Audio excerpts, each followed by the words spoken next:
Welcome to Mourning, a podcast where we share our experiences around letting go of grief and learn to move with grace through mourning. We are your hosts, Alyce Christina and Crystal Lee, two friends who connected through yoga and movement and ultimately found a deeper connection over our own parental losses. We share how our experiences have informed us to live our lives more authentically, boldly, and in the now so that you can do the same. We believe where there is pain, there is transformation. From the loss of a loved one to change in a career, a heartbreak, identity shift, and many other forms of loss, we walk this path together. To discover the light within the darkness, we recognize the joy within pain and invite you to dive in with us as we share in the hope, laughter, and lightness of the mourning journey. Join us for stories, interviews, and conversations that connect us as we explore the universal experience of loss that invokes the becoming of one's true self. Welcome back to the Mourning Call podcast. We are your hosts, Alyce. And I'm Crystal. And today we have a very special guest, and we're continuing the conversation around loss of community or shift of community and what that looks like in terms of your sense of identity, whether that's loss of identity, shift in identity. And our guest is my very own sister, Kimber Rozier. She is a lifelong athlete. She played soccer all growing up, transitioned to collegiate rugby and then professional rugby after that, played for the U.S. women's national team, and I will let her introduce herself in more detail. Thank you. Thank you both. A bit of a shoe-in for a guest, I feel like, as your sister. But yeah, so like Crystal said, I basically identified as an athlete my entire life. I'm an ex-professional rugby player, spent a little over a decade playing for the U.S. national team, traveling all over the world, been to 3 World Cups to represent the U.S. So it was and still is, to be honest, but was definitely a big part of my identity. The only thing I wanted to be when I was a kid was a professional athlete. I achieved that dream and then some.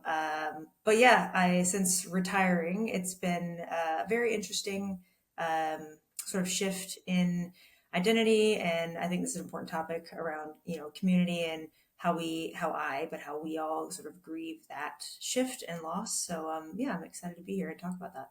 Yes, thank you. Yeah, we think it's important to talk about not just like death loss or job loss, divorce loss, like those are all important, but there are other losses that come with just major life changes. And I think a career change, which is essentially was and is for you, is so important to speak to. In the last episode, we sort of, as we jumped into community, I think we asked on our social media, what does community mean to you? We defined community a little bit as it means to us. So maybe we'll start the conversation with a little bit broader context before we get into your story specifically on like retiring. But what, I guess to you, both of you, this question is, what does identity mean to you as because we are defined by who we surround ourselves with, right? Who and what we surround ourselves with. So what does identity mean to you all in terms of relation to community? That's the question I guess we're all sort of here for, isn't it? Is who are we and what is our identity? Yeah, obviously there's the old cliche, you are the, collection of the 5 people nearest to you or something. But I think there is an element of that. There's an element of identity that obviously comes from how we represent ourselves in the world, how we interact with the world and others, how others view us. But I also think, especially in relation to, this topic of, me retiring and who we are, there is an element of sort of like this mask or outer shell that comes from, how we think we're supposed to be perceived in the world, how, other people tell us from a young age who we are, all these kinds of things. So there's that, but there's also something deeper. There's sort of who we're born from, our personality, what we feel, our sort of inner voice. So that's a big part of, our core identity. And I don't think you can really separate the two. But I think there's definitely more to it than community. But I think community definitely plays a massive part in it. So it's all sort of interwoven to yeah, really become the person that we are, and that's constantly shifting as we grow and as our community shifts and such. But yeah, I think identity is something that it's hard to define, but it's the question I think we're all sort of constantly trying to answer. Off of our last episode, just made a post yesterday about like in reflection of that and what community. A dear friend of mine, Luis, you are also friends with him, Crystal, had a PSA announcement about community. And it really is like, I think what we are all here to, one of our many purposes in life, right? To create and establish a community and a sense of belonging, no matter what path we take. And the root words that got me thinking about like the root words um, of community, and one is calm, being with, and unity, right? So with unity, right? And I think we often think of community in this like big sense, and to be with unity can be in reflection of like that with yourself, right? And how you relate to exactly like the world around you and who you invite into your life as much as who you place on your outer rings of your life, like, making those conscious choices. um and as we grow and evolve, as we retire, as we move with life, that calling in of and asking of like who you want to be in unity with is, I think, really important. And also to say, hey, I'm not in unity with this community anymore. To be able to walk away from it. And uh yeah, and I think we've talked about this, Crystal, but like that sense of coming back to yourself, like, and where it all, like how we truly identify and what we identify ourselves as. Part of the work for me is kind of stripping those titles away and being like, I'm whole regardless of if I'm a dancer, if I'm a mother, if I'm a, like, I still have, my value, my purpose here on earth is still just as great regardless of those roles. Yes, that's so true. It's so good. And I think that's a great segue, Kimber, for you to tell your story about, because I mean, I was there obviously when you were trying to decide, like, should I retire? Should I not? Should I retire? And it's equally as, I don't want to speak for you, but I know it's like equally as difficult to be like, I know there's something new for me after, like to Alyce's thing, like stripping things away, and you still are whole as a person, but it's really difficult. So do you want to share what that was like, that time of your life, your retirement story, whatever you want to share? Yeah, I mean, it's a lot easier to say. Obviously, we are who we are important without this, moniker, without this aspect of ourselves. But it's a lot more difficult to sort of live and embody that.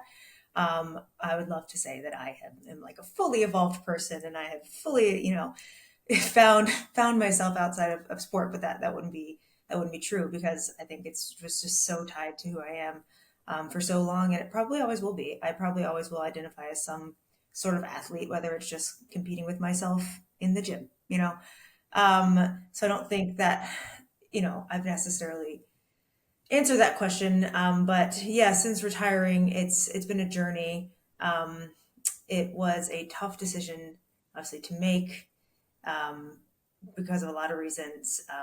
But I knew I needed to make it because it was, the phrase I say is like the juice was no longer worth the squeeze, for me. I was getting old. It was just mentally, emotionally, a lot of things sort of wearing me down. But that doesn't mean it was easy by any sort, stretch of the imagination, to sort of like cut a part of your life out.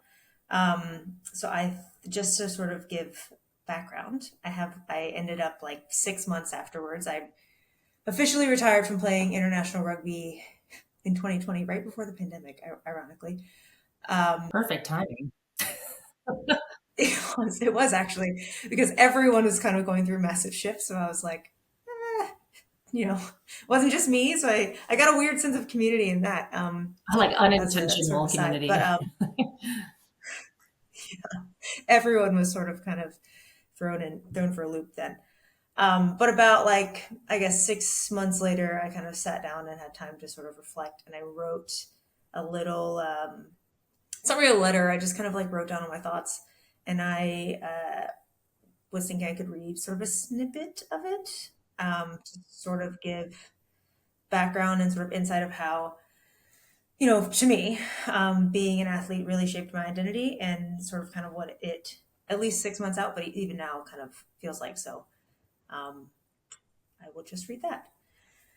So I started playing rugby as an 18-year-old child with dreams bigger than a world I could fit inside of. I never felt a space in which I could fully expand. I just had too much to give. Everything was too much, my emotions, my stubborn, rebellious attitude, my cocky swag that definitely wasn't earned, and my capacity to feel. As such, I built a thick layer of armor, trying to deflect everything life was throwing at me in my undeveloped psyche and just make it out alive. And then I found rugby.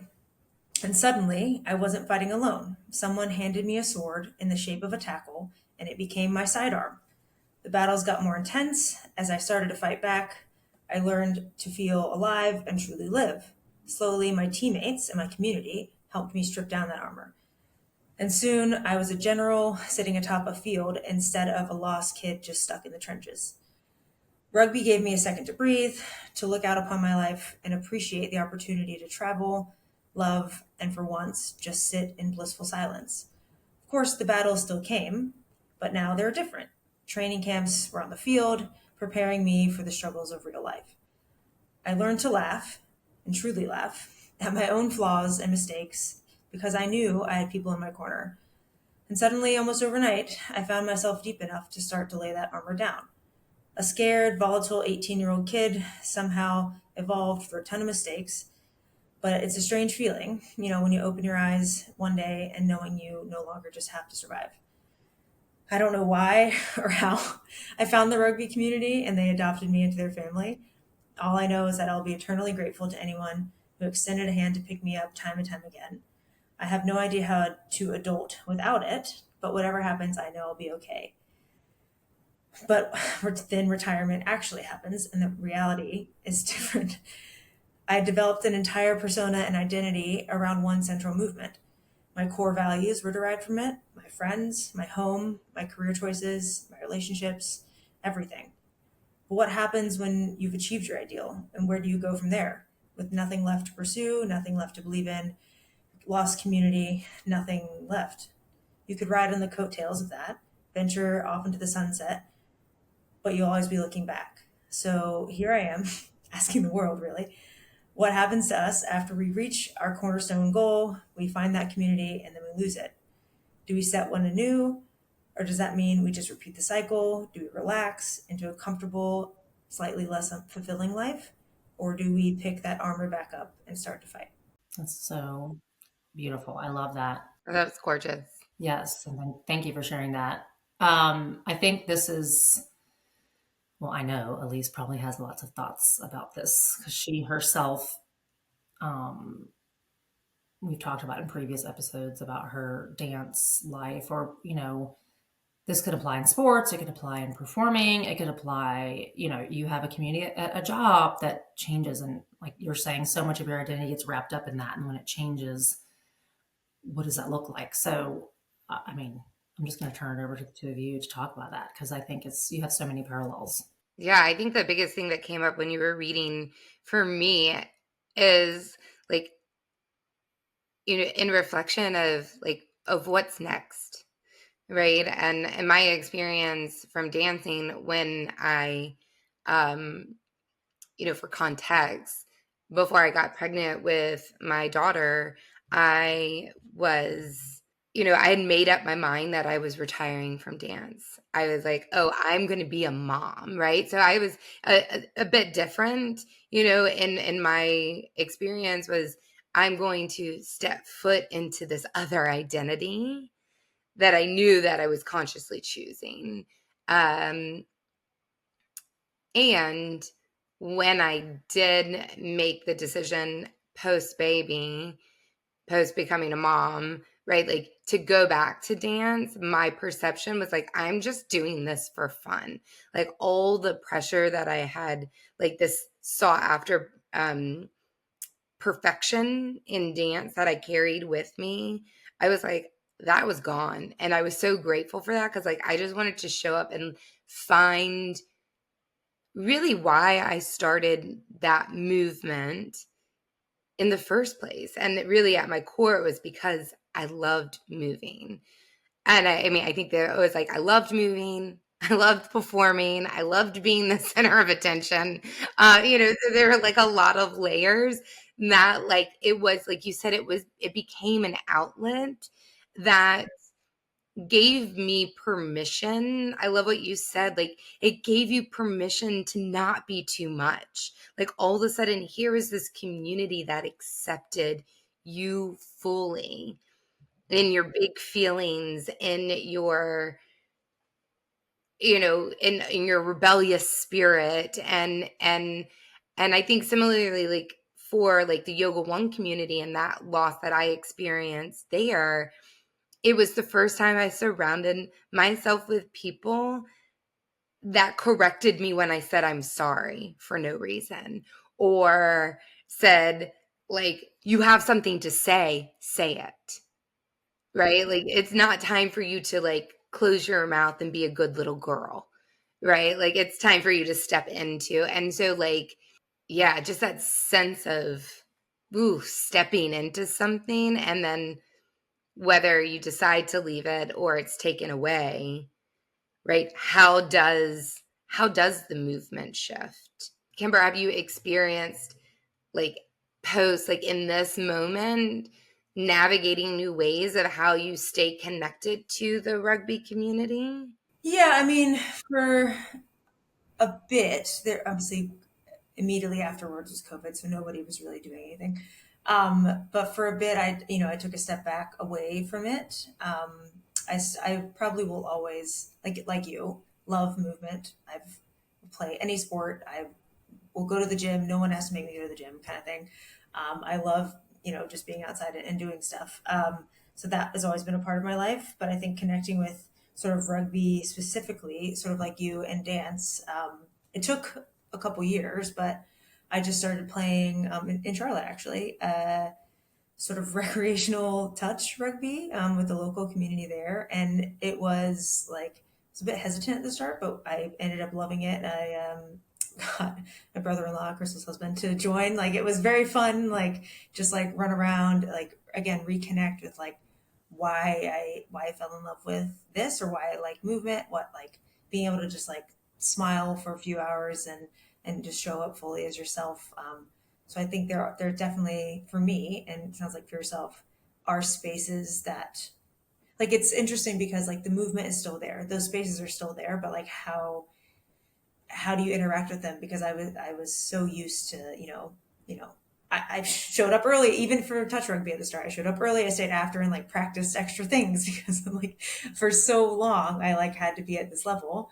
Um, and that'll probably always be a part of me. But it's just yeah, it's sort of like being like oh like with you and yoga one, like it's okay to just like it's okay to fail. It's okay to like say too much. It's okay to drop the ball, whatever. Like and you're like oh like I do enjoy this. It is something that I do like because not because I'm like trying to achieve a goal, but because like I actually enjoy being around this type of community, this type of person, this type of activity, because it is a space where, again, I can be my true identity. So, Yeah, it's like what I'm hearing is like the camaraderie too of the sport, right? Like, and yoga is not a sport, and there is such a camaraderie to show up together and move your body together. And that is so special. I think there was a big and has been, especially like as I continue to dance. However, I'm getting older and I will be 40 in a week and a half, right? And my 40-year-old body doesn't move the way my 30-year-old body did, nor my 25-year-old body, right? And so it's like a constant practice for me to detach from what I know I in my head I think I can still do and what is possible, right? And so like redefining I wrote down just as you talk, like the world is my stage. Like so often I would wait to dance because I like I it had to be in this like perfect performance setting. And now I'm like, no, I can dance at the grocery store. I can dance in the parking lot.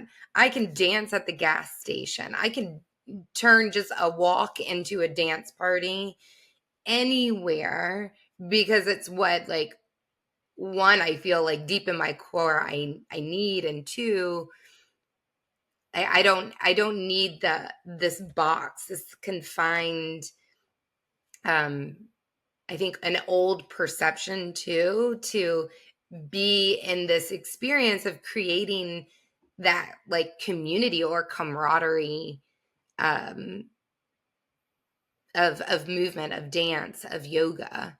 Yeah. What I'm hearing kind of both of you say in different ways is, and tell me if this is right, is, well, and I know both of you, like movement has been a part of your life since you can remember, whether it's like just exercise, dancing, and actual like a formal sports community. Um, but your identity, like that part of your identity, movement, like you are movers, you are exercisers, or whatever you want to call it.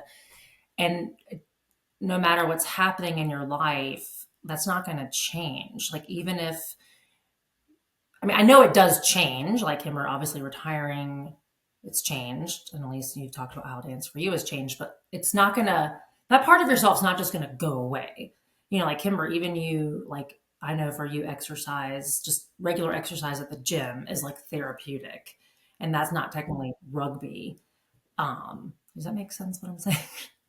You know, it's just, it's gonna always be there, right? Yeah, and I think what like part of I mean what I've struggled with is it's obviously like the rugby's going to be there and I'll always be able to move, but like well hopefully always be able to move.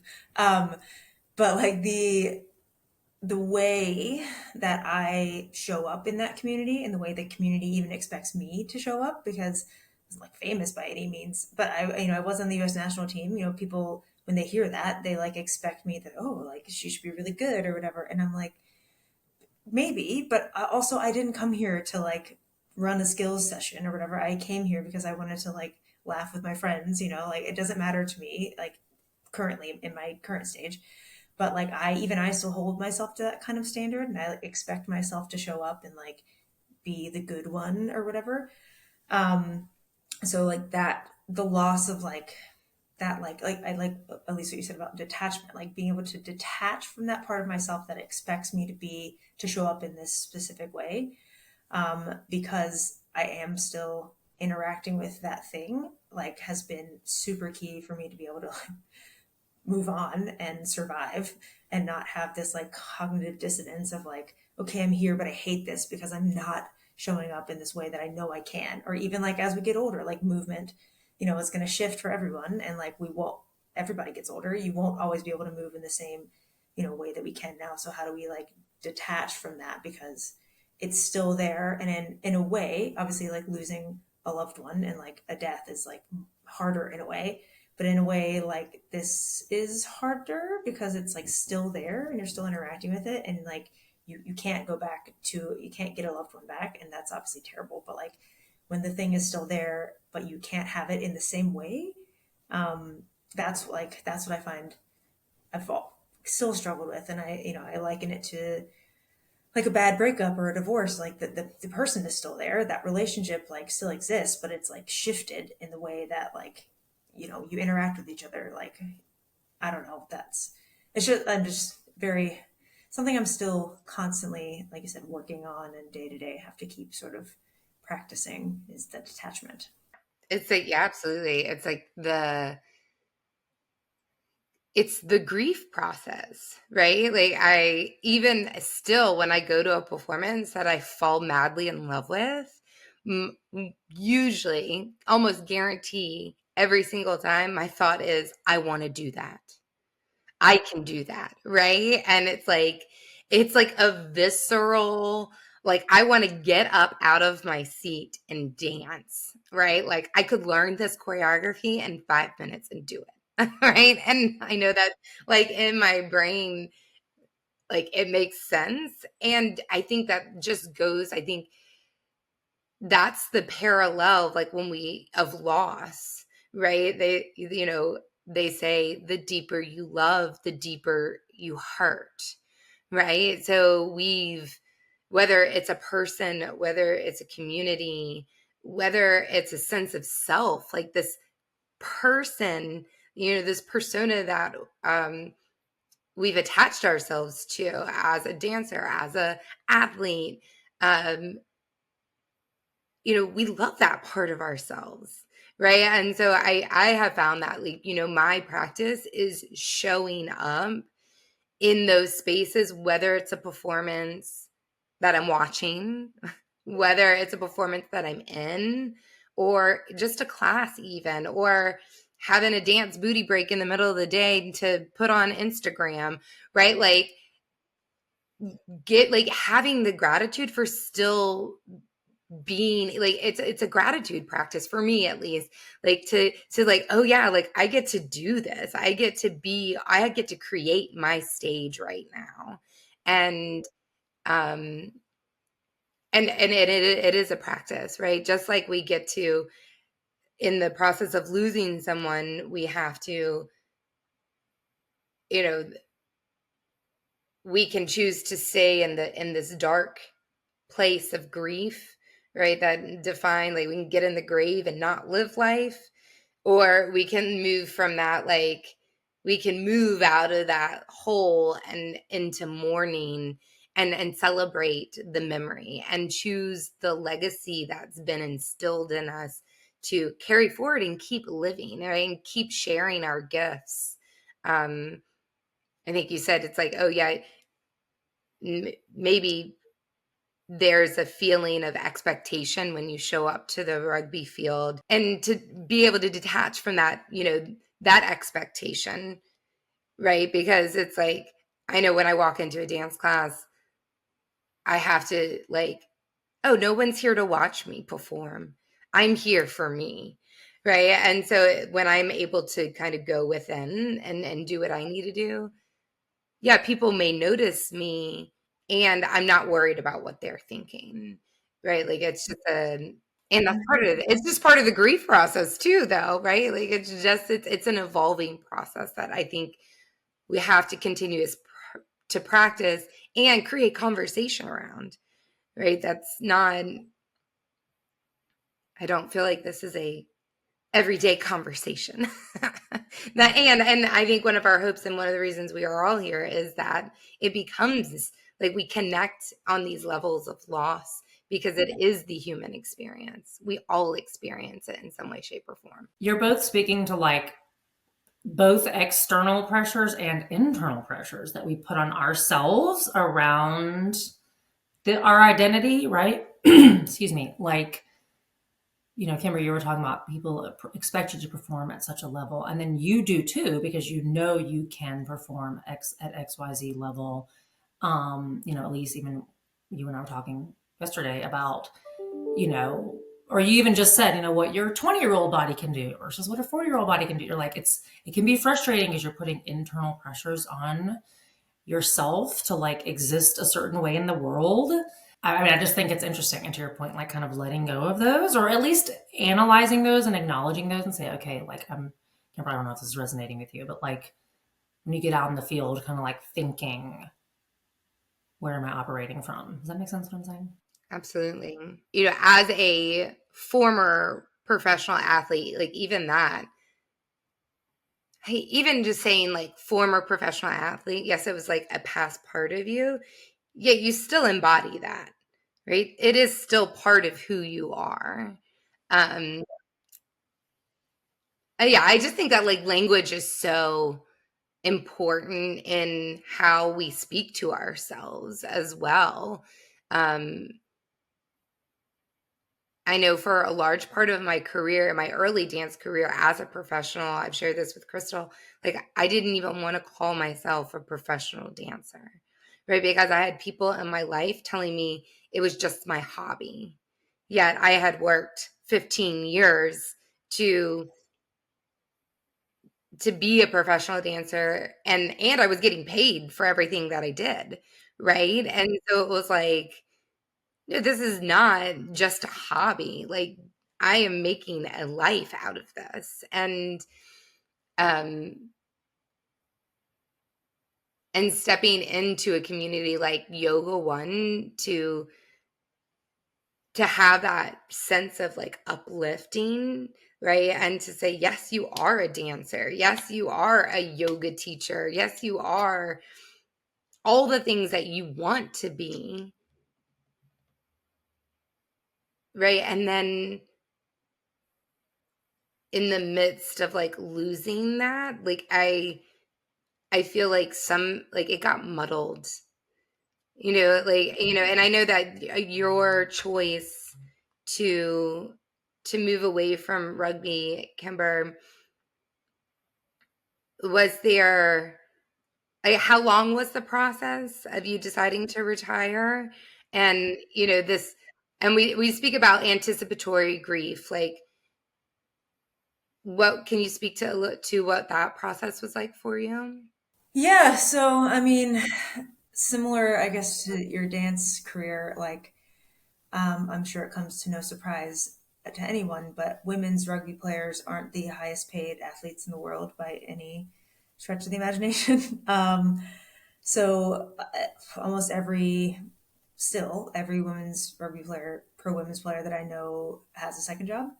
Um, so while yes, we are professionals, or I was a professional, like it didn't really pay the bills. Like, so a lot of, again, there's a lot of like talk around like, oh, like, is it really your job? I'm like, well, yes, like this is my whole identity. But again, like having that community, not only of like my teammates and coaches and stuff, but being able to represent like the US on the world stage, like the broader rugby community, the international community, like everybody kind of like backing that up and being like, it's constant validation of like all the work you've put in basically, and be like, hey, like you are good at this. This is like meaningful. This is like empowering. This is affecting.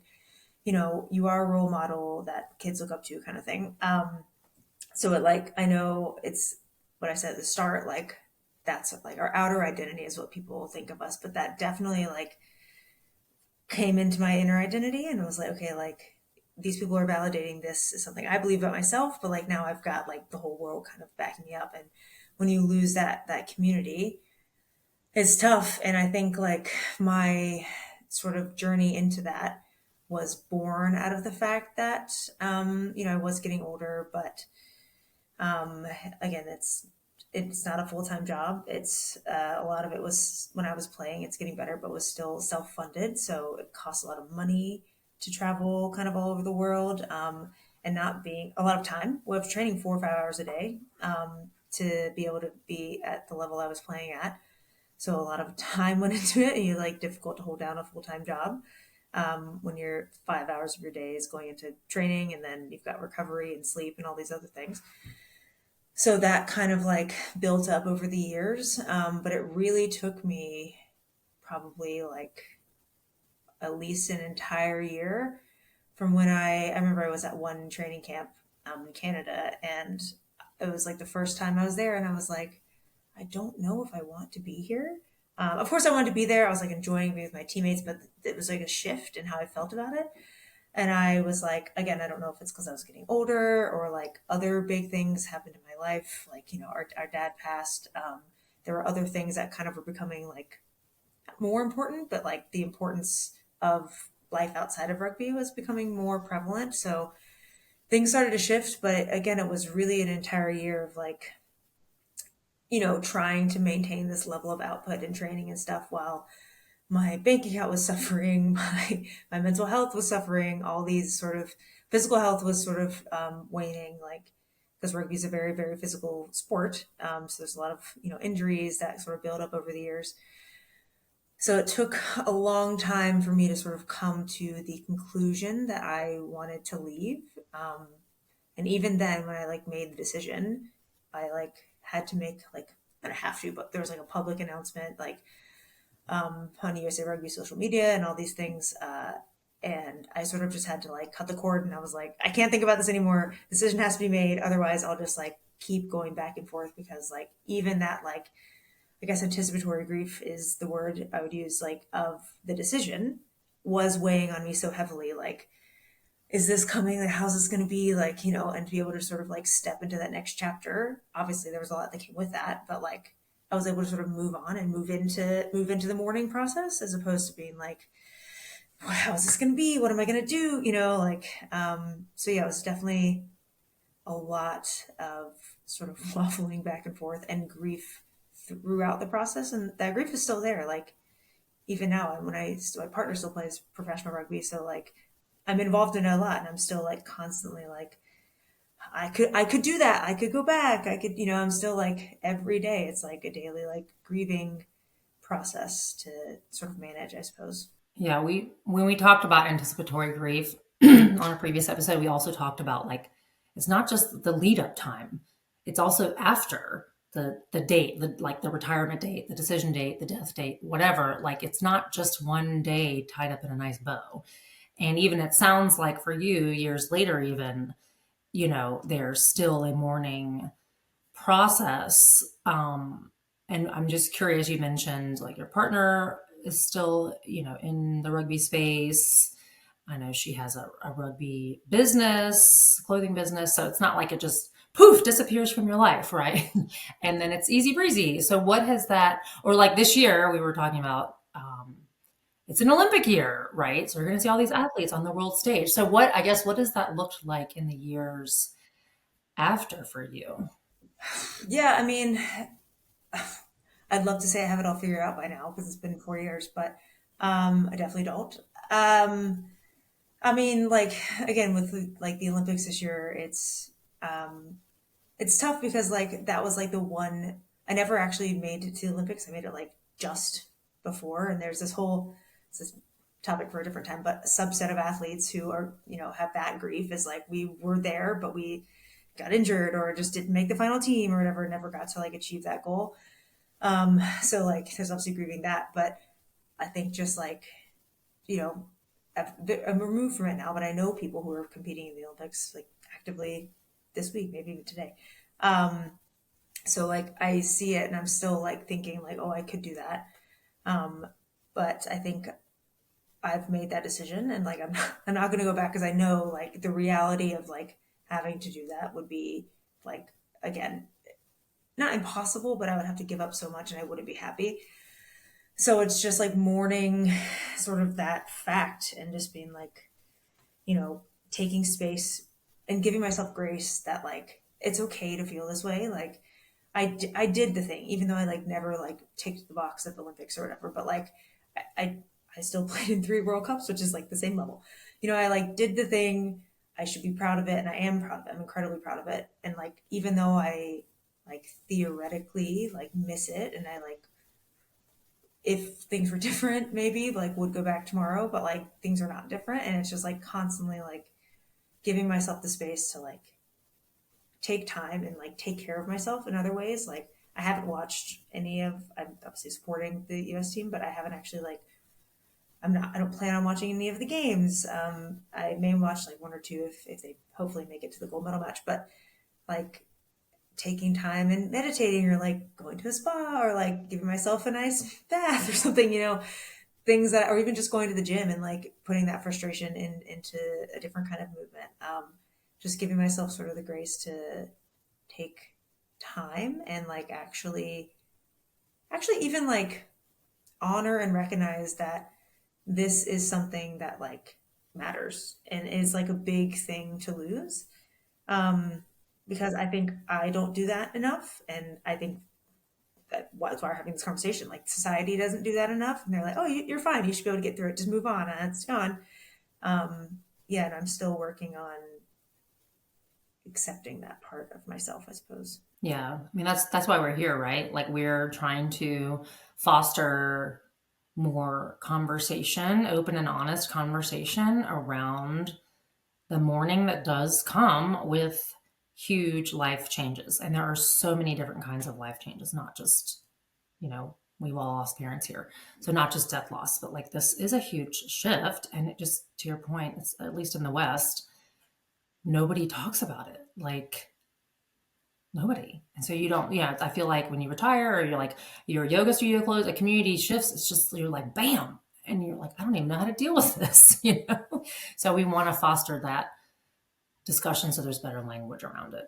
I think that's like for, even for future conversations that we plan to have with other guests is, even around bereavement, like it's so our minds are so narrow in our society that like other places are better than the United States when it comes to maternity leave. But for such a long time, maternity leave was only for identifying mothers, right? Where like we know that like the nuclear family is not the like base of our existence anymore, right? And then it's the same thing to say for like bereavement in these different ways, right? Like that, to say that bereavement is like, oh, you only get 3 days off of work, or we spoke to hopefully another guest said that their husband was fired after they lost their son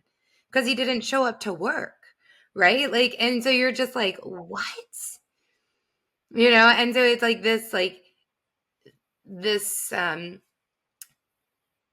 maybe that is like our new, I think that's been one of my like passions about, in my experience of like identifying these losses that I've continued to experience and that I know I will continue to experience, is taking the like taboo out of it, right? And making it a part of our everyday conversation. Not to say that it'll make it easier, and to show that there is unity, there is a community within not just ourselves, but with each other that can support and uplift and to be that for other people. As a, one question when you were just talking, Kimber, is like, you talked about like being like making this decision and like it freeing up space because what like how rigorous the training process is when you're in that high level space of competition of athlete. Is there possibility for that freed up space to invoke the happiness that you want now in this new chapter of your life? Yeah, I mean, that's the beauty of I guess the unknown is, right, is anything's possible. Yeah, so like I think one thing I haven't honestly probably done a good enough job of is there, like you said, there is a whole community of people who've been through this exact same thing as me. Not even just rugby players, but like collegiate athletes, people like yourself, like people who just like are grieving the loss of some sort of like big part of their identity that like I haven't tapped into enough, and I would like to more. And I think that's like something we all can probably, just like that's why we're here talking, but like engage with a little bit more and just sort of like you said, take that taboo away and sort of step into the vulnerability of being like, hey, I'm grieving this, like, are you also grieving this? Maybe we should hang out, like. You're like, same. Right. Well, like, to be that, I mean, I just showed up on my mat yesterday, walked into the studio, and my practice since I lost my mom has been like, and the pandemic and the yoga studio, like all like it's been very spotty compared. Like, I mean, there were a lot of times where I could show up and practice 2 to 3 times a day prior to 2020, right? Like that was like, it was a thing that just fueled me so much, and the community. And yesterday I walked into class and coolest sister was there. She lost her dad 4 weeks ago. It was her first time practicing since that. And practicing next to her, it was just like the community that we shared in that past life was so present yesterday, and it was exactly what we both needed. And she made a post about it and was like, Alyce was exactly what I needed. Like there have been people and things and places that have been ushers for me to see these glimmers of light in this very dark hole that I'm in right now. Right. And so it's, for me, it's been facilitating and being able to consciously choose moments, experiences now, and simply just how I show up in spaces and for people, that it's a sense of hope, right? It instills that sense of belonging. Like, you still belong, in at least in my perception, you still belong in the rugby community. Like, you have so much to offer and give and share, as much as I belong in the dance community and the dance world, right? Like, and it's just embracing um what these new roles are within those spaces. And again, so much easier to talk about than doing it. It takes work. It's a practice, just like training, just like the yoga practice, just like, it's exercising these new muscles. Yeah, I mean, what I'm hearing you both say is like, yes, it's a loss of community. You know, at least when we talked about the Yoga One community, like, it was gone. Like, I mean, that is the truth. It's not there in the same way it was. And Kimber, like, when you retired, like, that specific lifestyle, rugby lifestyle, was gone. Like, it's not, we don't want to say it wasn't. And, you know, these things can exist simultaneously. It sounds like there's an opportunity for you to, like, shift the perception or shift that community. Like, there's still, like, to your point, there's other professional athletes out there. I mean, I was freaking listening to Abby Wambach talk about when she retired and, like, fumbled for a while. Like, she was a sportscaster and didn't really like that. And then she's got this podcast. And, like, if someone at that level also is experiencing obviously the same exact thing, like, there's a whole community out there that maybe it just is a shift in the community, right? And, like, Alyce, you're basically saying that, like, Yoga One's not the same, but you still talk to those folks in some sort of capacity and are friends with them, and y'all have practiced in different capacities. So, Kimber, I don't know if you have any thoughts around, like, what that could look like maybe going forward. Yeah, I mean, maybe Abby Wambach can call me and get on this podcast and we can talk about it. Yeah. That'd be amazing. No, I think, like, I obviously, like, I was reading a post from one of my friends yesterday, my ex teammates, and it was very poignant timing, just about how, like, same thing with the Olympics, like, congratulating the athletes, but, like, also saying, like, those of us who aren't there, those of us who have retired, like, we did it. And I know she kind of works in a space that helps athletes transition out of sport. And I have a couple other friends who are, like, in that community that I'm, like, actively, in conversation with. But even, like you said, the ones who are still in it, like, I have now, like, ex teammates messaging me, coming to me, not in droves or anything, but, being like, hey, like, because I retired when I was 31, which is young, but it's still even young for, a professional athlete. Like, it's usually like the mid 30s. So, like, I retired a couple years before a lot of my friends and teammates. And I think, like, now they're kind of hitting that age. And it's just like, people are like, hey, like, they're in that sort of that year that I was talking about, where they're like, do I continue, or do I go here? Do I do this? Like, awesome, get it. This is, a lot of things are kind of building up in my brain. And it's just like having those conversations. Like, I'm happy and I feel very honored to be an outlet for those people.